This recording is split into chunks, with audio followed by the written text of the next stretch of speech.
Аққулы ауданында жастар лайф ел жастары кітабының тұсаукесері өтті. Кітапқа Аққулы өлкесінің 18-35 жас аралығындағы дарынды жастар енді.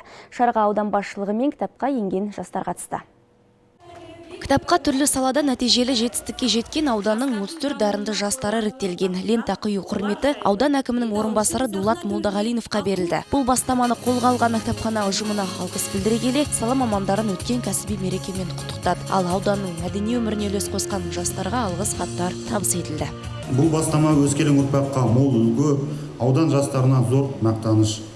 Құр жастар емес, енді жалпы осы аудан тұрғындарының үлкен бір мақтаныш деп есептеймін. Алдағы уақытта ауданымызда жарқын болашаққа жол салған жастарымыз туралы кітаптар әлді шығатынына кәміл сенемін. Қымбатты жерлестер, жалынды жастар, сіздерді тағы да бір мәрте мерекемен құттықтай отырып, мықты денсаулық, отбасыларыңызға жақсылық, қуаныш тілеймін. Еліміздің болашағы жастарымыздың қолында демекші, әр бастамаларыңыз берекелі болсын.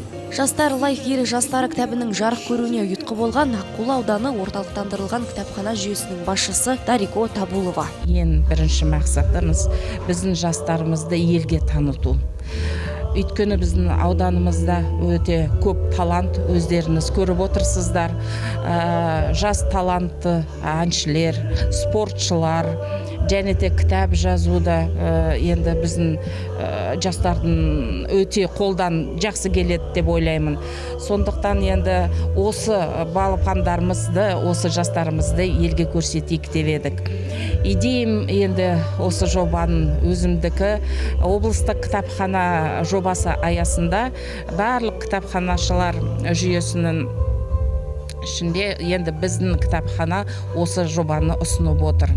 Эльмира Абитжанова ақын, журналист. Саладағы алғашқы қадамдары Аққулы аудандық газетінде бастау алған.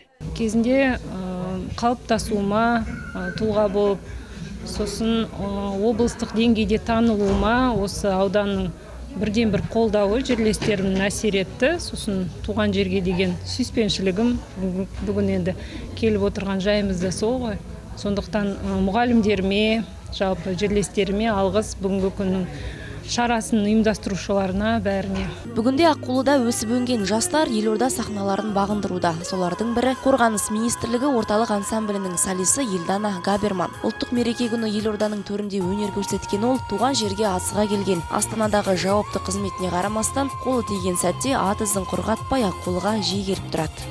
Өте қуаныштымын. Бізді осы құрметтеп, ұмытпағандарын, жастарды қолдап, осы мәдениет үйінде, осы Аққу ауданында туып, осы Аққу ауданның орта мектебінде оқыдым. Осы мәдениет үйінің ең бірінші қадамын, осы ән жолын, өнер жолын осы жерден сахнаға, үлкен сахнаға шықтым деп айтуға болады. Фото-видео, мобилография бүгінде қарқынды дамып келе жатқан сала. Кітап бетінен табылған жанның бірі Есенжол Исабек. Кәсіби мансабын Аққулы үні газетінде бастаған. Бүгінде облыстың түкпір-түкпірін аралап, әдемі сәттерді камераға түсіріп жүрген кәсіби фотограф. Оның жұмыстары көпшіліктің жүрегінен орын алып үлгерді. Кітаптың тұсаукесеріне орай таңдаулы фотосуреттері көрмеге қойылды. Кәсіби түрде 7 жыл бойы фотомен айналыстым. Өзіме фото түсірген қатты ұнайды. Өйткені адамдардың эмоциясын көрген маған қатты ұнайды. Ең фотоға түсіре салу оңай, бірақ оның әр қилы сәттерін көрсете білу ол да бір өнер деп ойлаймын. Өзім сол үшін мына Аққулы ауданына бүгін кітаптың тұсаукесеріне келіп қалдық. Осылай енді құрметтеп шақырып жатқандарына көптен көп рахмет. Аққулы өлкесінің талай спорт саңлақтары да облыс намысын тұрақты қорғап келеді. Бұл мекеннің палуандары көпке танымал. Волейболдан облыс құрамасы атынан ойнап жүрген бір қатар спортшы да Аққулы жерінен.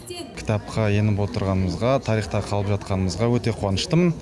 Ең біріншіден осы кітап авторы Дарико Абақызына үлкен алғыс білдіргім келеді.